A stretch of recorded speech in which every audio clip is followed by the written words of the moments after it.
So I'm just gonna try to get right into this video. I was tasked by the New York Times to photograph Derek Hough. Before this, I did not know who Derek Hough was, but I knew of his sister, Julianne Hough, who is a dancer. And he was on Dancing with the Stars a couple years back. Now he's a judge on Dancing with the Stars. In the brief that the editor sent me, she wanted some basic portraits, kind of like I do with 4x5 and what my style is pretty much known for a little bit. And then she wanted some more dance type, motion blur, just something to show movement. And she just wanted a combination of those things. So going into this, prepping for this, I think being prepared is honestly one of the biggest things that you can do in order to succeed.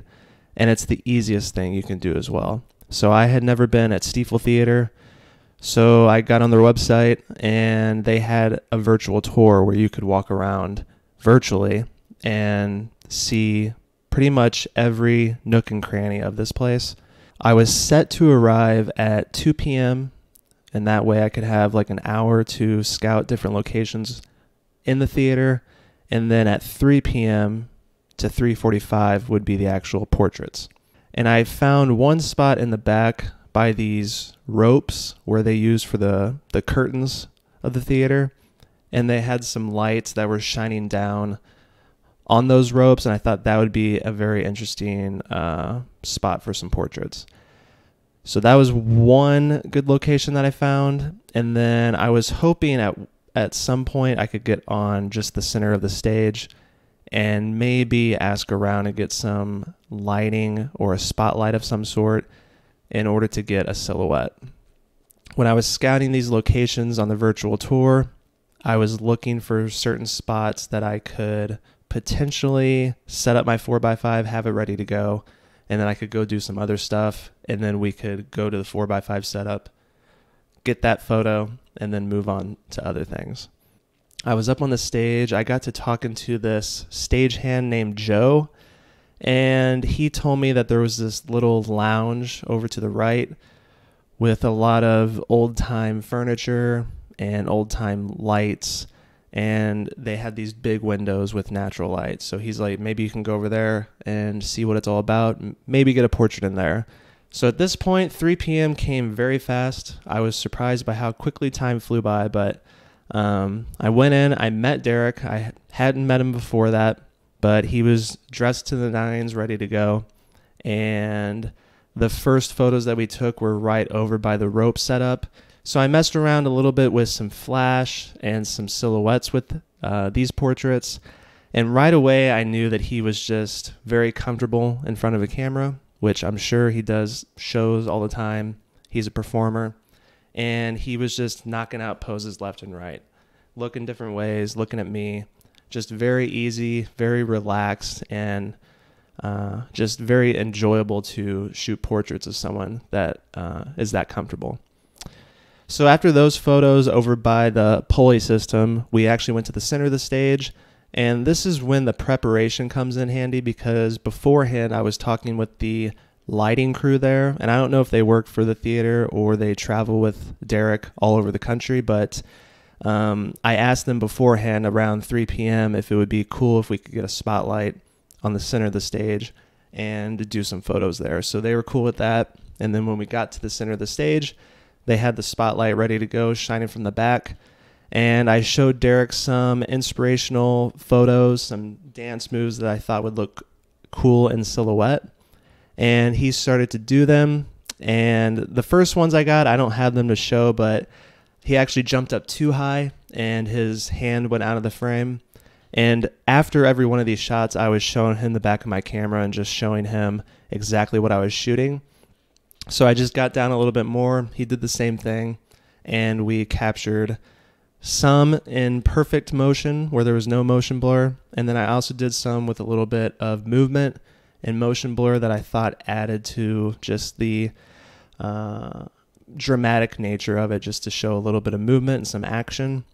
But I was very happy with the way that these turned out. And this is where the beauty of digital comes in handy, and you can use it to your benefit, because doing this on 4x5 would be very hard because you wouldn't be able to see exactly what you were shooting, but you can on the back of a camera, a digital camera, and you can show him exactly what you're shooting and try to get the best shot possible out of the situation. Moving on from that, we went over to the seating area, and this is where I had the 4x5 already set up. I told Derek, a lot of people ask me what they tell people whenever they're sitting for a portrait with 4x5, and I just make sure to let them know that it's a slower process. It takes a little bit to get focus, and if you're doing a half-second or 1-second exposure, just let them know whenever I say 1, 2, 3, stay still for a second. And if you're focusing and you're noticing that they're moving a little bit, just reassure them, tell them this is a slower process. I'm going to need you to hold still, and then move on from that.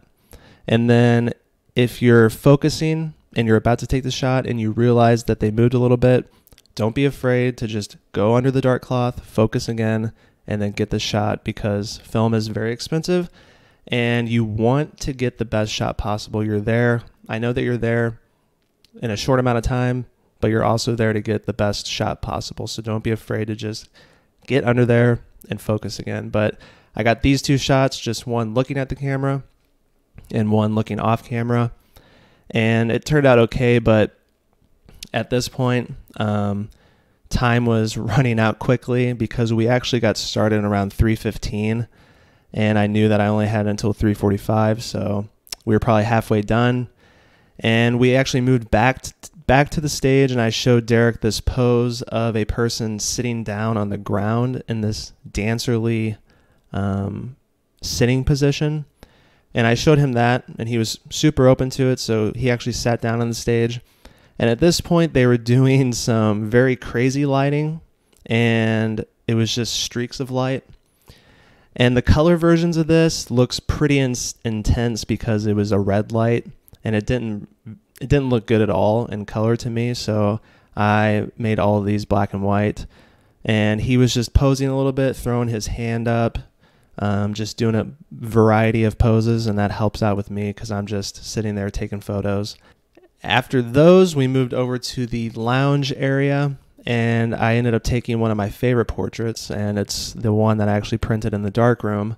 But this was just set up. I had him sit in the chair at first, but it looked a little awkward, so we moved the chair, and he just stood up by the high top table, and I got one looking off and then looking at the camera, and really loved how this one turned out. Just very soft light and a very soft look, even though it is on 4x5. And I actually missed focus ever so slightly, which I think leads a little bit to the softer look, but it's 4x5, so it still retains a bunch of detail, and it doesn't look as dramatic when you miss from that distance compared to something like digital or medium format digital. So after that, I got to go home for a little bit and then get ready for the show later that night. For this part of the assignment, I was going to use an 85mm lens and then the 35mm for backup, just wider shots. And Derek actually told me beforehand at the end of the show, he was going to get everyone to pull out their phones with their light on and kind of do this back and forth. So he's like, you can hop up on stage at the end of the show and get that shot. So that was pretty cool. I had that in the back of my head, but for the most of the time during the show, I was stage left, I guess. I was just on the left part of the stage. I was a little, I didn't want to get in people's way while making this work.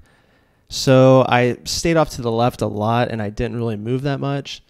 And looking back, I probably would have moved around a little bit more. I tried to get as much variety as possible from that location.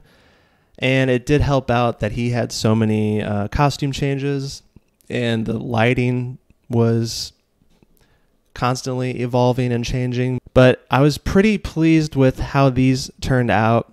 Again, I was messing with some motion blur, some slow shutter speeds, and just trying to find the best light possible. At one point, I did move a little bit further back and get a wide shot of everything. And then he actually came into the crowd as well.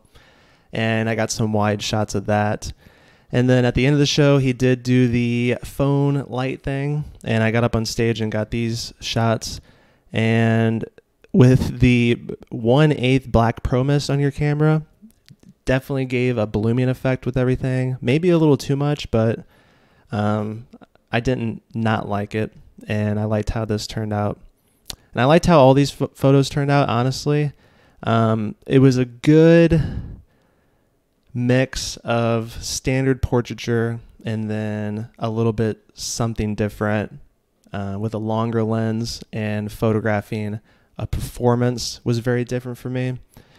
And at the end of the day, I'm just trying to make the work feel cohesive, and I hope that that came out in these photos. The main things that I got out of this, and the main things that I want to share with you guys, is just be prepared. There's nothing wrong with being over-prepared. The more that you know, the better off that you'll be. Under-prepared is when the shit starts to hit the fan and you're trying to think of solutions on the spot, and you're putting effort into that and not focusing on the work that you're supposed to be doing. Number 2 is be able to communicate with people.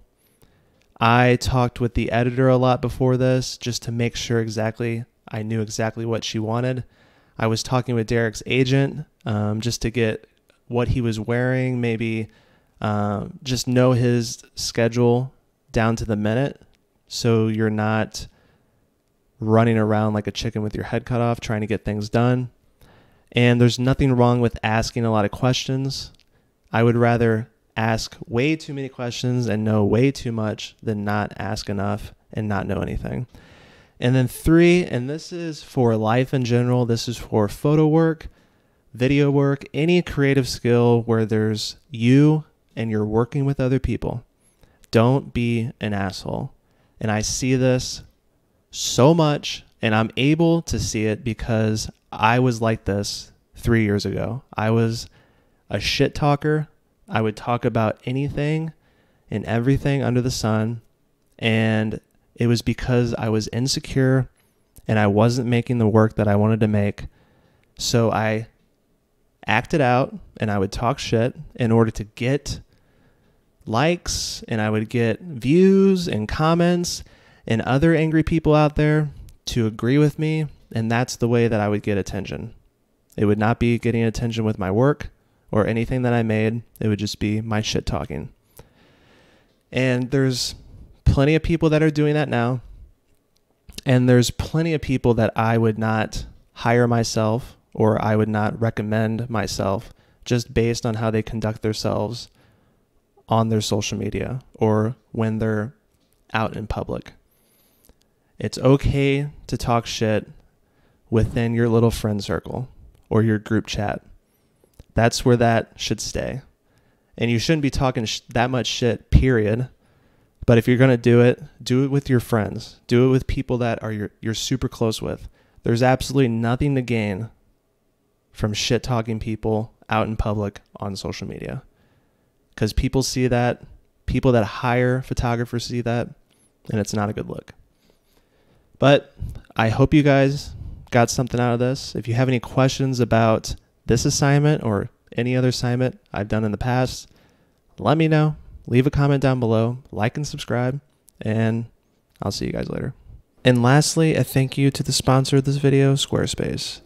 I've used Squarespace for 3 years now, and it's one of the best investments I've ever made. I am able to easily share my work with their customizable galleries, and I can sell prints and easily get paid with their simple-to-use online shop. I can also use their third-party extensions to even ship those prints if I feel so inclined. If you want to support the channel as well as get a small discount, go to squarespace.com/BrianBurks and use code BrianBurks for 10% off your first purchase of a website or domain. Testing, testing, it's beginning to look a lot like Christmas.